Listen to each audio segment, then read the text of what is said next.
ഫോഴ്സായി മാറുന്നത്. എന്താണ് നമ്മുടെ ആക്ച്വൽ പ്രശ്നം എന്നുള്ളതും ആ പ്രശ്നത്തിന് എന്തൊക്കെ സൊല്യൂഷൻസ് ആണ് നമ്മൾ കൊണ്ടുവരേണ്ടത് എന്നുള്ളതും ആ സൊല്യൂഷൻ നമുക്ക് എങ്ങനെയാണ് എക്സിക്യൂട്ട് ചെയ്യേണ്ടത്, ഇംപ്ലിമെന്റ് ചെയ്യേണ്ടത് എന്നുള്ളത് നമുക്ക് വ്യക്തമാക്കിയിട്ട് മനസ്സിലാക്കിയാൽ മാത്രമാണ് നമ്മൾ ഉദ്ദേശിച്ച രീതിയിലുള്ള ആ ഒരു റേസിലോട്ട് നമുക്ക് എത്താൻ പറ്റുക.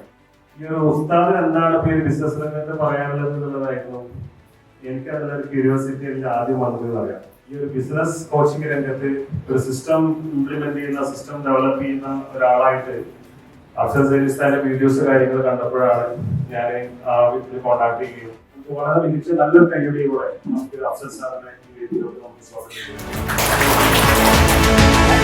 ധാരാളം കൂടുമ്പോൾ മാത്സര്യ ബുദ്ധിയോടുകൂടി നമ്മളങ്ങോട്ട് പതുങ്ങിയിരുന്നിട്ട് ചാടി അങ്ങോട്ട് പിടിച്ച് നമുക്ക് ആളുകൾക്ക് വാല്യൂ കൊടുക്കണം. കാഴ്ചയ്ക്ക് കരുതൽ കൊടുക്കാത്തൊരു സമൂഹത്തിൻ്റെ മുമ്പിൽ കാഴ്ചയ്ക്ക് കരുതൽ കൊടുക്കുന്ന മാലാഖമാരായി നമ്മൾ മാറണം.